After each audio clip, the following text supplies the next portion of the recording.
আজকের ভিডিওতে আমরা আরও একটি চমৎকার প্রশ্ন সমাধান করব। চমৎকার প্রশ্ন কি দেখো, এখানে একটা ম্যাট্রিক্স দেয়া আছে। এই ম্যাট্রিক্স 0 1 1 0 হলে a স্কোয়ারের মান নির্ণয় করো।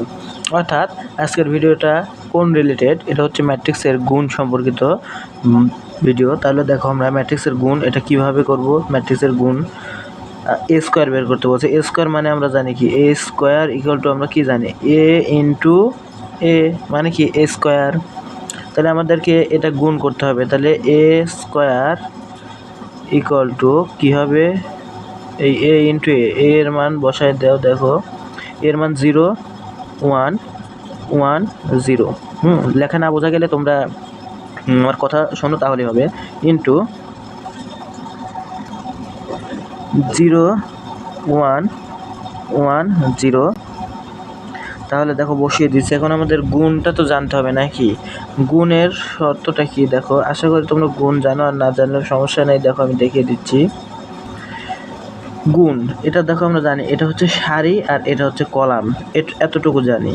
আমরা গুণের ক্ষেত্রে কি করব, প্রথম সারির সাথে প্রথম কলাম গুণ করব। প্রথম সারির সাথে প্রথম কলাম, 0-র সাথে 0 গুণ করলে 0 আসে, প্লাস চিহ্ন হবে। তারপরে 1-এর সাথে 1 গুণ 1 হবে। এটা কি গুণ করলাম, যে প্রথম সারি প্রথম কলাম। প্রথম সারি দেখো যে প্রথম ভুক্তি, প্রথম কলামের যে প্রথম ভুক্তি তার সাথে গুণ হবে। আবার প্রথম সারির যে দ্বিতীয় ভুক্তি এবং প্রথম কলামের যে দ্বিতীয় ভুক্তি সেই দ্বিতীয় ভুক্তির সাথে গুণ হবে। করলাম। এরপরে আমরা করব, দেখো এটাও কিন্তু প্রথম সারি প্রথম কলাম। এবার আসবো প্রথম সারি দ্বিতীয় কলাম, অর্থাৎ এটা হচ্ছে প্রথম সারি, সারির মধ্যে কি এটা হচ্ছে 2 নম্বর কলাম। তাহলে কিভাবে করব, তাহলে প্রথম সারির সাথে 2 নম্বর কলাম গুণ করতে হবে। কিভাবে করব দেখো, প্রথম সারি এটা হচ্ছে প্রথম সারি না, এটা হচ্ছে দ্বিতীয় সারি, দ্বিতীয় সারির প্রথম কলাম। দ্বিতীয় সারির প্রথম কলামের ক্ষেত্রে এটা হচ্ছে 1-এর সাথে 0 গুণ করলে 0, প্লাস 0-এর সাথে 1 গুণ করলে 0। এবার আসবো প্রথম সারি দ্বিতীয় কলাম। প্রথম সারি 1 0, তাহলে 1-এর সাথে কত 0 গুণ করলে 0, প্লাস 1-এর সাথে 0 গুণ করলে 0। এবার করব হচ্ছে দ্বিতীয় সারি দ্বিতীয় কলাম, 1-এর সাথে 1 গুণ করলে 1, প্লাস 0-এর সাথে 1 গুণ করলে 0। এখন তাহলে যে জিনিসটা আসতেছে এখানটায়, মেইন যে ম্যাট্রিক্সটা আসতেছে সেটা হচ্ছে 1